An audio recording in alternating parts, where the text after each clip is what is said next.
will be discussed. Last time we have discussed about pericarditis and pericardial effusion. Today I will let you know something about cardiac tamponade and constrictive pericarditis. This is the topic for today. Before that, just you please go through this question, and have your own answer. At the end of this, you should be able to identify, or at least you should be able to tell the correct answer. You should be able to pick up the correct answer. All of the following physical findings are present in cardiac tamponade, except. So one should not be there. What is that? You should be able to pick up.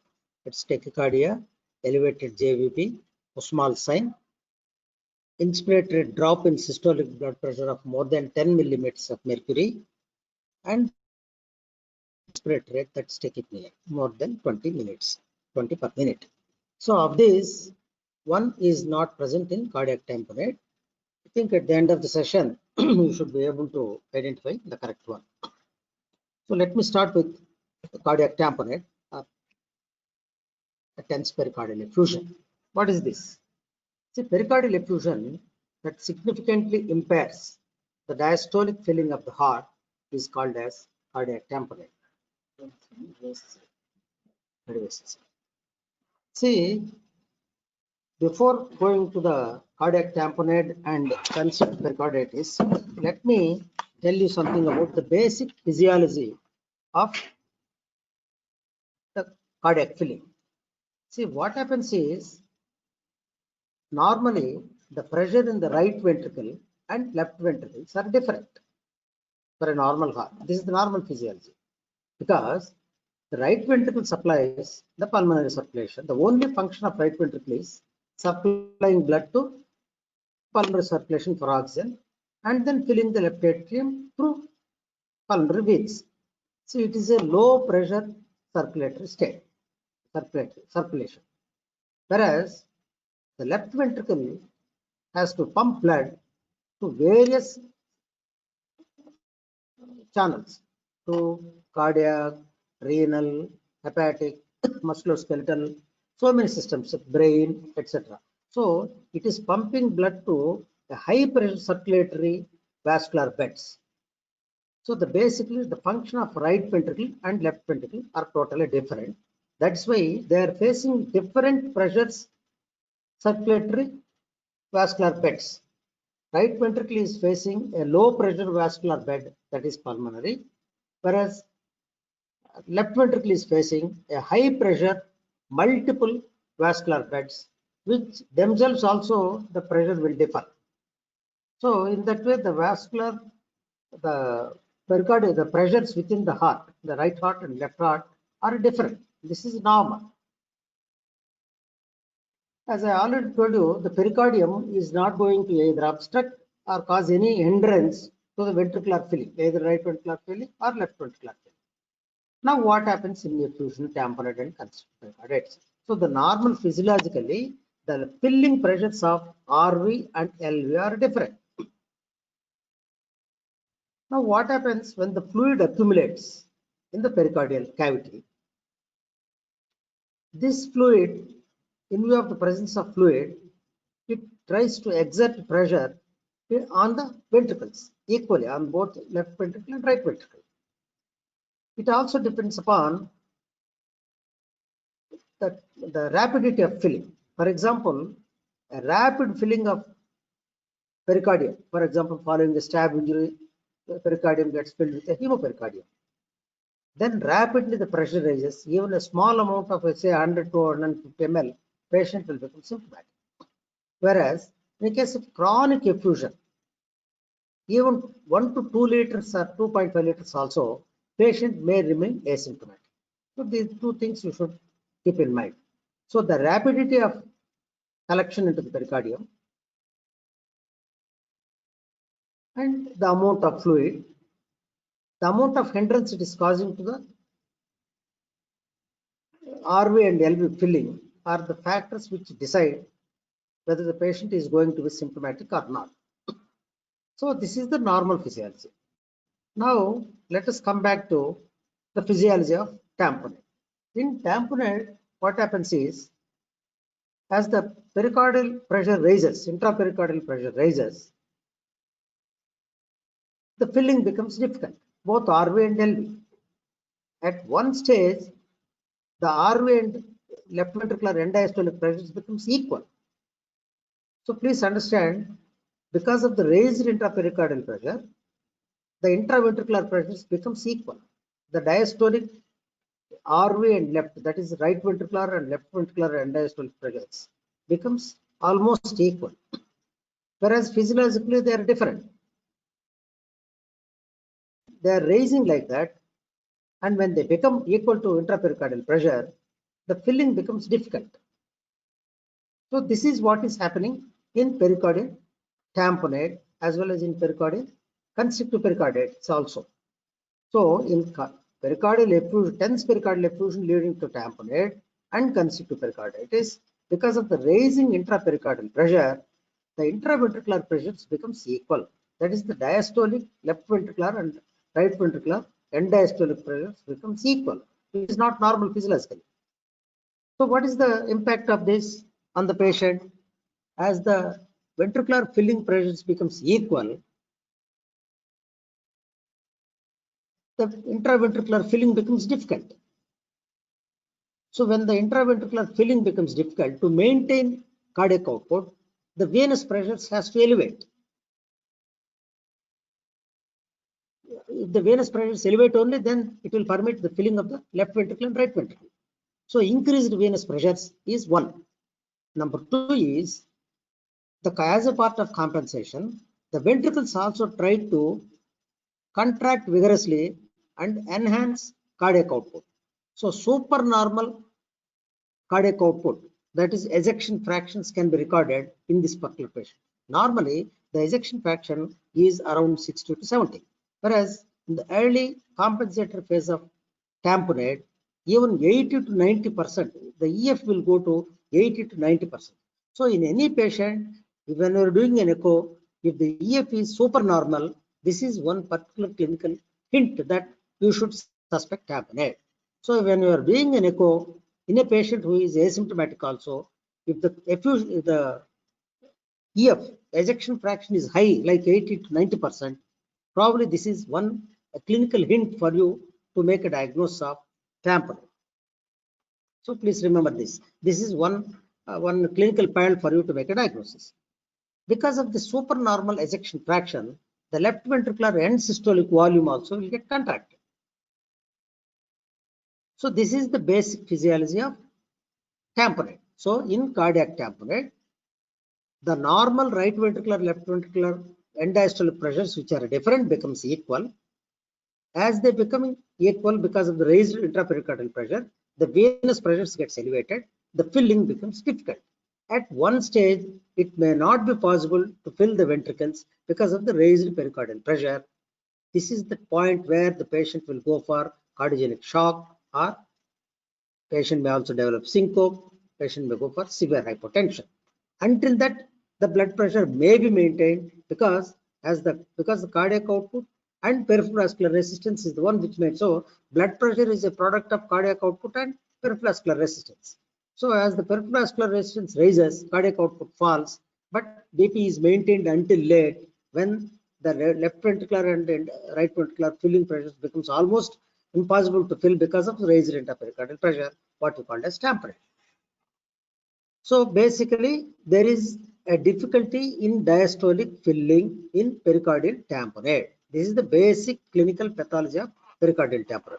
So what you should understand, the final take-home message is, in case of pericardial tamponade, raising pericardial pressures will cause hindrance to the ventricular filling, and also it increases the left ventricle, it equalizes the RV and LV end diastolic pressures.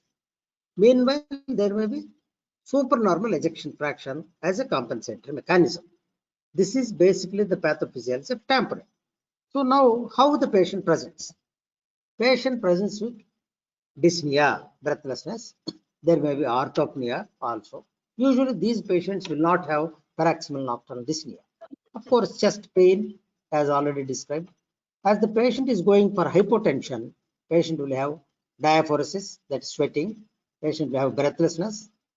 As the patient cardiac output, ejection fraction falls and cardiac output decreases at the end stage, patient will be, because of multiple organ under perfusion, patient goes for restlessness, extreme weakness, malaise, and anorexia. So these are some of the non-specific symptoms of cardiac tamponade.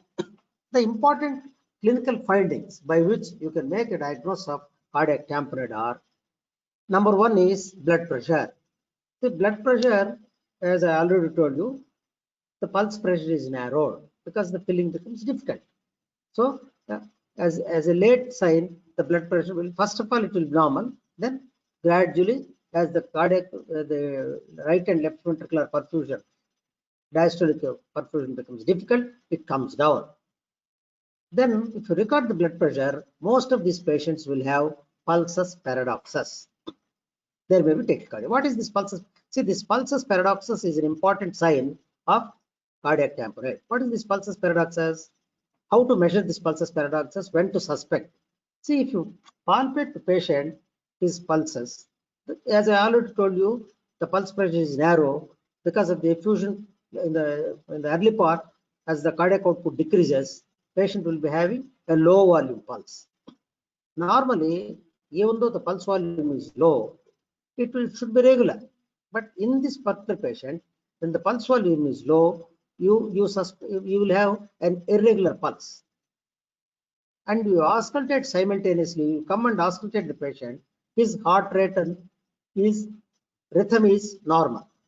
So this is the clinical situation where you suspect pulsus paradoxus. The heart is regular in rhythm, whereas the pulse is low volume and irregular. This is the paradox. There is nothing paradoxical. Why it is so? What happens is, when the patient is taking inspiration, there is a sucking of blood into the right ventricle, right atrium and into the right ventricle. This also causes the interventricular septum to move into the left ventricle. That is paradoxical motion to the LV, causing decreased left ventricular filling and also decreased ejection, cardiac output first. So this leads to a low pulse pressure. So an inspiration causes low pulse volume. So if you record the blood pressure, you know the cortico sounds, you slowly try to record, and first you record the, as soon as you hear the first sound, you note that sound. For you hear the cortico sounds at 140. Then slowly observing his, don't tell anything, don't ask him to take deep breaths and all, nor so ask him to continuously you decrease the by 2 millimeters of mercury per second, continuously decrease the blood pressure. First of all, you will hear the cortico sounds only during expiration. Then during inspiration, the cortico sounds will disappear. So they appear intermittent. Then you slowly decrease until both in inspiration and expiration, cortico sounds are continuously heard. This is the difference between the first appearance of cortico sounds, which they appear in the beginning, that is in the expiration alone, to a continuous hearing of cortico sounds both during expiration and inspiration. The difference these two in millimeters of mercury, if it exceeds more than 10, this is called as pulsus paradoxus. Usually up to 8 millimeters of mercury, it is normal. Beyond 10 millimeters, even up to 15-20 millimeters of mercury also you can see in case of cardiac tamponade. So you have to document pulsus paradoxus. The suspicion is a low volume pulse, an irregular pulse volume, a low volume pulse in a patient with normal rhythm of the heart. Then you will suspect pulsus paradoxus. How to document this? You have to tie a BF apparatus, normal mercury BF apparatus, and slowly reduce until the first cortico sounds are heard. Usually the cortico sounds are heard during expiration. If you observe carefully and close that valve, then during inspiration they will disappear. So in expiration, the cortico sounds are heard. In inspiration, they will disappear. At that point, you note what is the millimeters of mercury of systolic blood pressure. Then slowly decrease until they are heard continuously, both during expiration and inspiration. This the difference is called as pulsus paradoxus in millimeters of mercury. It has to be documented. This is one clinical condition where you will get pulsus paradoxus. There is nothing paradoxus about this. This is what Kussmaul has described. The mechanism is the indrawing of the blood into the RV, paradoxical movement of the interventricular to the opposite side, and decrease in left ventricular ejection. So this is the basic mechanism of pulse paradoxes. Usually you can see less than 8 millimeters may be normal, more than 10 to 15 or even up to 20 millimeters of mercury may be recorded in case of TAMP. So hypotension, tachycardia, tachypnea, low volume, irregular peripheral pulse in face of a regular heart and pulses paradoxes recorded like this. And if you go to the jugular venous pulse, JVP, as I already told you, the venous pressures are raised and there will be a raised JVP. And in JVP, if you recollect the waves, there will not be a V wave. This is the filling wave. Because some pathology you have to understand the difference here. In case of cardiac tamponade, there is a hindrance to filling of the ventricles. This hindrance is uniform throughout the diastole. Whereas in constrictive pericarditis, it differs. I will tell later. You have to understand this difference between tamponade and constrictive pericarditis. In tamponade, there is a hindrance to diastolic filling of the RV and LV until the pressures are become equal in RV and LV. And this is raised pressure is uniform throughout diastole. That is why the filling occurs throughout diastole, but there is nothing like a rapid ventricular filling phase and early diastolic and late diastolic. These are the diastolic phase is divided into rapid diastolic, rapid ventricular filling, followed by diastolic, early diastolic and late diastolic. Such phases are not seen, which are normally seen in cardiac cycle. There will be a continuous slow filling here. That's all. There is no rapid filling. That is why Y descent will not be there. Because the filling itself is difficult, the S3, third heart sound, which is supposed to be a filling sound of the ventricle, is also absent. So a very peculiar situation here. The patient is in heart failure, the JVP is raised, but there is no gallop rhythm. The pulse volume is low, patient is comfortable, and there is no Y descent. These are the patients whom you have to suspect cardiac tamponade. So cardiac tamponade, you should have a clinical suspicion to document. Patient is comfortably sitting, a congestive heart failure patient, low volume irregular pulse, that should give it thought that probably it is a case of pulsus paradoxus. And you record pulsus paradoxus, yes, pulsus paradoxus is possible. And you see the J wave, the JVP is distended, JVP is raised. There is no rapid filling, that is Y descent. As there is no rapid filling, you don't see third heart sound here. So a congestive heart failure patient without gallop, without Y descent in JVP, narrow pulse pressure, hypotension, pulsus paradoxus, comfortable patient until late. This is the patient whom you have to suspect at a paradoxus. Sorry, a tamponade. For complete sake, it's called as a backstride here, a distended neck veins. Because of the effusion, naturally the S1 and S2 will be muffled. Hypotension, I already told you. The apical impulse also cannot be felt because of a lot of fluid in the pericardial bag. So what is backstride? A distended neck veins, muffled heart sounds, and hypotension is called as backstride. Of course, apical impulse is not seen or not felt properly. Tachycardia, I told you, to maintain the cardiac output, patient will have tachycardia. Then what is called Avart sign. An area of dullness, you percuss the angle of the left scapula, again because of pericardial effusion. This is due to compression of the parenchyma of the lung by pericardial effusion, an Avart sign. I already told you the absent S3 and all. So the clinical features in summary is a hypotension, tachycardia, tachypnea, JVP raised with absent Y, muffled S1, S2 and absent S3 in face of a heart failure. As a patient in severe heart failure with raised JVP, low volume irregular pulse, pulsus paradoxus, absent Y wave, and silent heart. No S1, S2 are muffled, S3 is not there. So this is what is called as, this is the patient whom you have to suspect pericardial tamponade. Of course, then what you should do? Of course, you take an X-ray, cardiomegaly, water bottle configuration. You take an echo. Echo will definitely show the posterior echo space is increased. Echo is so sensitive to identify even 30 ml. You can see so much of space in the posterior echo space. Sometimes it also comes to the anterior space. And paradoxical movement of the interventricular septum, I already told the reason causing for paradoxical pulse. These are all seen. Chest X-ray may be normal sometimes when acute tamponade. Say in acute tamponade, X-ray may be normal. But whereas in chronic tamponade, water bottle appearance because of a huge cardiomegaly, and lung will be clear. Cardiac catheterization, equalization of pressures, what I told you earlier. If you do cath, the LV and RV pressures will be equal. ECG, the complexes will be low volume complexes. Amplitude of QRS complex is low, and there may be a variation in the R wave amplitude from beat to beat, what is called as an electrical alternance. This is due to an oscillating heart in the pericardial bag, most common in tuberculosis as well as neoplastic effusions. Then what you do? What is the treatment of this? The treatment of this is immediately you have to go for pericardial tap, that is called as pericardiocentesis. That you can do in places where everything is available like fluoroscopy, echo and all. If that is not available, I have to follow in blind technique also. How to do, I will tell. So drainage, with a drainage catheter, suppose in case of recurrent pericardial effusions, probably you have to create a surgical window to drain into the pleural cavity. Recurrent effusions or tamponades are seen with neoplastic effusions.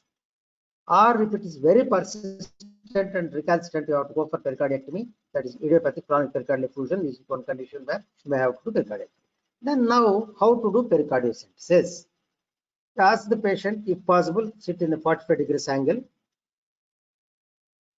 You explain the procedure to the patient first, obtain a consent, take a written consent, tell him.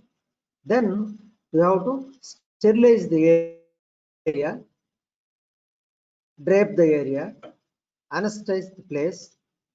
Then you have to start the procedure. Where to insert the needle? Between the left xiphisternum and the left costal cartilage, you have to insert a needle pointing towards left shoulder. So take a 20 gauge needle with a catheter on it. Then anesthetize the local area. After sterilization, after taking obtained consent, after duly informing the procedure, taking a consent, you just insert the needle slowly after anesthetizing in the places between the left xiphisternum and left costal angle. The needle should point towards the point posteriorly and towards the posterior aspect of the left shoulder, and to gradually apply the negative pressure and gradually go inside into the deep inside. As it appears in subcutaneous tissue, you attach a chest lead to the needle, to the piercing needle, because if you touch the myocardium, that will be able to identify whether you have touched the myocardium or not. So you attach a chest needle, then go with a suction, continuous suction maintaining, go into the same direction, to the left shoulder direction. As you enter into the pericardial space, then you will get the fluid. If you are not getting any fluid, you have to manipulate it to different places, different directions until you draw fluid. The importance of this is, if you attach the chest needle, chest lead, suppose if the needle touches the myocardium, it will show ST elevation or anecdote. So that will give an idea that you are touching the myocardium or you are touching the myocardium. So then immediately you are supposed to withdraw the needle. If you get an ST elevation or a ventricular ectopic, it means that you are touching the myocardium. Because if you touch the myocardium, then you may damage the myocardium. Even it will cause contusion, it will cause even perforation of the myocardium, which will again because it's a blind technique. You must be very careful. So you must attach a chest needle, insert a needle between left sternum and left costal angle, go towards the posterior aspect of the left shoulder. After explaining everything to the patient, with a negative pressure, go advance towards the apex. As soon as you enter the pericardium, you get the fluid. If you touch the myocardium, probably you will get an ST elevation or a ventricular ectopic. That is the importance of touching the lead, a chest lead to the inserting needle. Then after drawing the needle, of course, you have to, after drawing the fluid, you have to do routine analysis. Suppose if it's a recurrent pericarditis, you can insulate tetracycline around 500 milligrams to prevent recurrent pericardial effusions. You can inject tetracycline powder into the pericardial sac, which will prevent recurrent effusion or recurrent tamponade. So this is what is called, this is the treatment of pericardial tamponade. Now I think we'll go to the first question. All of the following physical findings are present in cardiac tamponade. Heart rate, yes, tachycardia is there. Elevated JVP will be seen.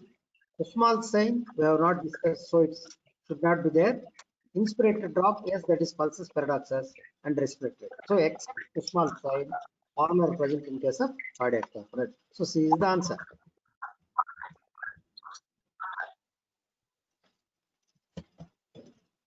So pericardial tamponade occurs in nearly 15% of the patients with idiopathic pericarditis and 60% of those with neoplastic, tuberculosis, and purulent pericarditis. So this is common with neoplastic, tuberculosis, and purulent pericarditis. Of course, suddenly it can occur in a patient of injury also, where the pericardial rupture because. So with this, so the important take-home points here are: a patient present with congestive heart failure without gallop rhythm, distended veins, no Y descent, absent S, hypotension, and if you do echo in the early phases, there will be supernormal ejection fraction. Patient will have pulses paradoxes. How to record pulses paradoxes? How? What is the importance of how Y descent is not, YS3 is not present? I told you. Next, coming to constitutive. So this is one question. Constitutive pericarditis. What are the signs? See, each of the following sign is typical of constrictive pericarditis.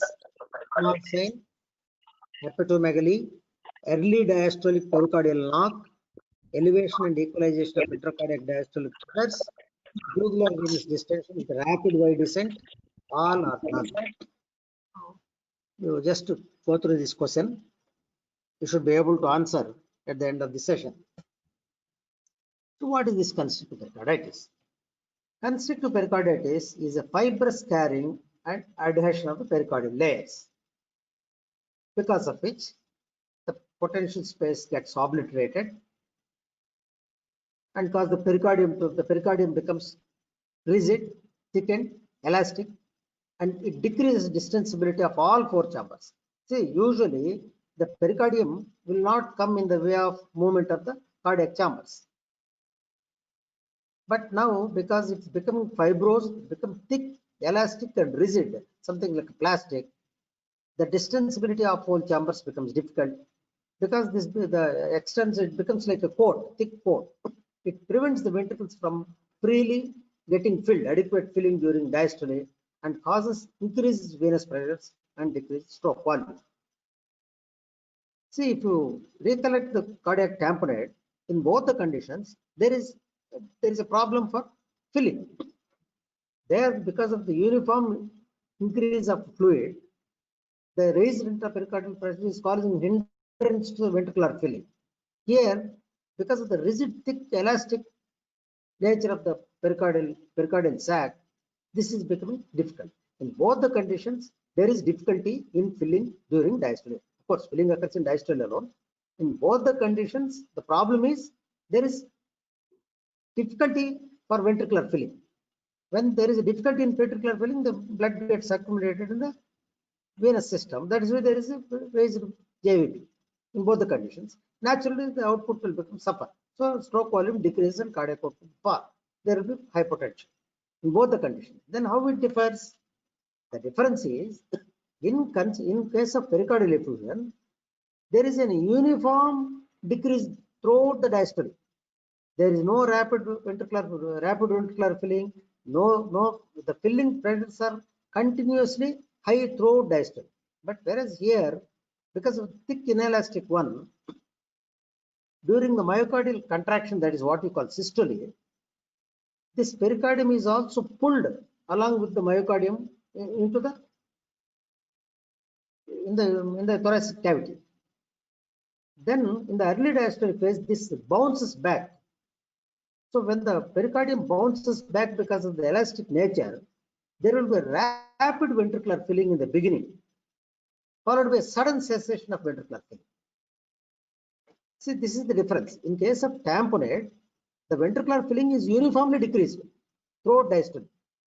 Here also there is a difficulty in filling through in diastole, but it is more difficult in the latter half than in the beginning.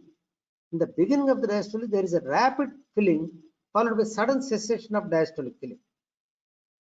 This is the difference between constrictive pericarditis and tamponade. In tamponade, there is a continuous uniform decrease in filling of the ventricles throughout diastole. But whereas in constrictive pericarditis, there is a sudden rapid filling in the early diastole, followed by sudden stop, sudden cessation of filling during the diastole. So at that junction, it produces sound. Maybe an S3 because of rapid filling or a pericardial knock. Because of sudden rapid filling in the early part of diastole, the Y descent will be prominent. So these are the three important things how it changes from tamponade. In tamponade, there is no Y descent, whereas here because of the rapid early filling, there is a Y descent. In both the conditions, JVP is raised. That's one. Next, there is no sound. S1 is muffled, S2 is muffled. There is no S3 in pericardial effusion in tamponade.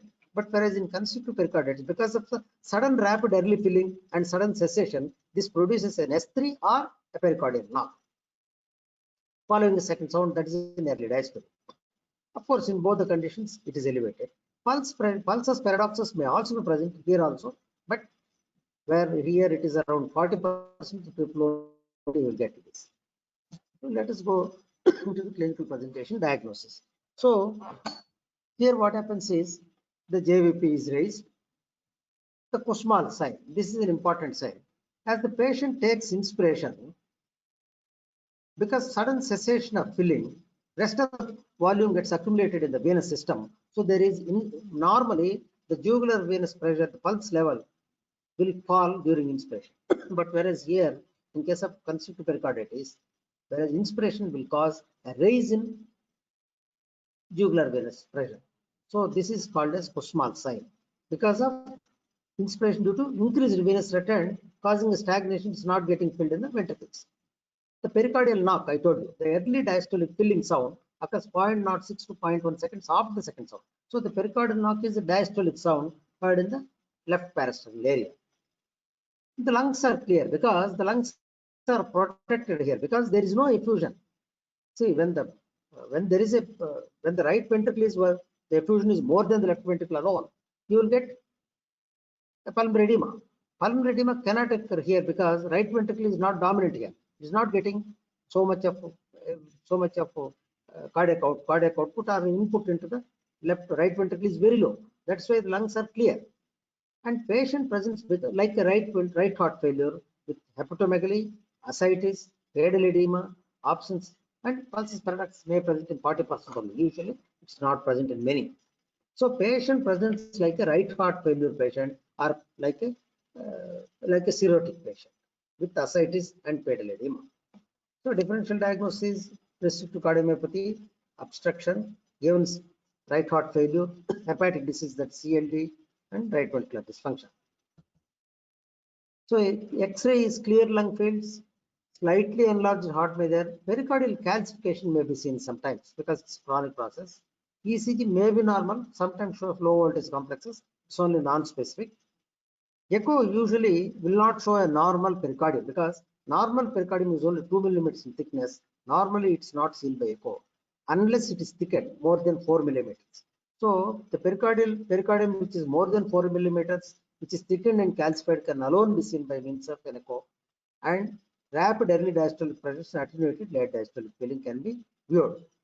And one important thing in cardiac catheterization is, apart from equalization of right and left ventricular pressures as in pericardial tamponade, here what happens is the ventricular pressures first of all will decrease. That's why the right atrium and left atrial blood will be sucked in the early diastole. Then immediately it will come to a halt and the pressure is maintained. So it's what is called as a square root sign in case of this can be seen in cardiac catheterization lab. A prominent Y descent in JVP and a square root sign in ventricular pressure tracings. If in a cath lab, if you record the pressures, first there will be a fall in the early diastole, a fall in interventricular pressure because of the pericardium moving back, sucking the blood from left atrium to the left ventricle. Same. So this produces sudden drop in left ventricle on right ventricle. So and then immediately, as the elasticity forms a hindrance to the further filling of the left ventricle and right ventricle, it stops and the pressure maintains like that rest of the half of the diastole. So here the ventricular filling occurs only in the first half. 80 to 90% of the ventricular filling occurs in the first 50% of the diastole. Rest of the diastolic period almost no filling occurs. That's why there is a prominent Y descent and square root sign in case of catheterization of intraventricular pressure tracing. And if you see the apex, there will be a systolic retraction of the left parasternal area, because along with the myocardium, the thickened calcified pericardium is also moving in. And in the early diastole, as the pericardium just bounces back to the position, and the early diastolic outward movement of the precardium or left paracardial area may also be documented clinically sometimes. So this is something which you can sometimes identify clinically, and pericardial knock can also be palpated, or an S3 will be heard. What is the commonest cause for this constrictive pericarditis is tuberculous pericarditis. Is common for us. Of course, post-irradiation, uremia, other idiopathic are some of the causes. Tumor infiltration is also one. Then we take the treatment, surgical stripping and removal of both layers of the constricting pericardium is only the treatment. So you have to remove this constricting and obstructing pericardium, because pericardium serves no purpose.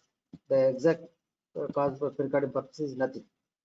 So this is about constrictive pericarditis. So the difference between tamponade and pericarditis is, in both the conditions, the similarities, there is an entrance to diastolic filling, and the diastolic filling pressure becomes equal in both the conditions. This is common to both. Whereas in tamponade, the diastolic filling pressures are low and continuously it's a low filling pressure in case of tamponade, and there is an elevated intrapericardial pressure.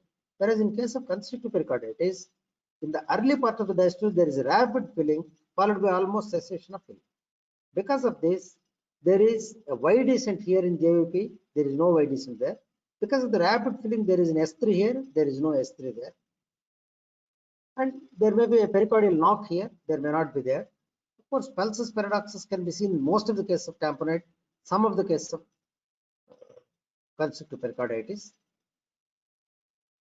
So this is how you should differentiate between constrictive pericarditis and pericarditis. Then coming to the answering this question, you see Kussmaul sign. So the jugular venous pressure is increased jugular venous pressure during inspiration. Kussmaul sign is present. Of course, it presents like right heart failure. So there is hepatomegaly, pericardial knock is seen, elevation and equalization. Diastolic pressure becomes equal in both. The jugular venous pressure is elevated with collapsing Y descent. So all are present in case of constrictive pericarditis. So this is about the answer to this particular question. So this Kussmaul is a great physician. Adolphe Kussmaul is his name. He described the paradoxical increase in JVP on inspiration. So the paradoxical increase in JVP was described to him. He also described deep sighing respiration called the Kussmaul's breathing. Deep sighing respirations associated with low arterial pH. And he also coined the term polyarteritis nodosa. Pulsus paradoxus is also described. So he is such a great physician who has described pulsus paradoxus, Kussmaul's breathing, Kussmaul's sign, and also polyarteritis nodosa. So these are some of the things historically that has been associated with Adolphe Kussmaul. So this is about constrictive pericarditis and pericardial erosion. So take home message is, you should understand in both the conditions there is difficulty in ventricular filling in diastole. Of course, in diastole. No. In both the conditions, the diastolic filling pressures of both the chambers becomes equal, which is not normal. Physiologically, they are different, but they become equal here. That's one. Next is the discrepancy in filling is continuously low in case of tamponade, whereas the early diastolic filling is rapid, whereas the next of filling almost nil here. That is why there is an S3 or pericardial knock. There is a Kussmaul's JVP sign increase, that's inspiratory increase in jugular venous pressure. The precardial bulge during diastole and retraction during systole in case of inspection of the precardium in case of constrictive pericarditis. S3 is heard, but whereas in case of there is a rapid Y descent is absent, S3 is absent. A comfortably looking patient with a low pulse volume, irregular pulse pressure, irregular pulse, a regular heart, paradoxical pulse has to be seen. The paradoxical pulse is documented by means of blood pressure.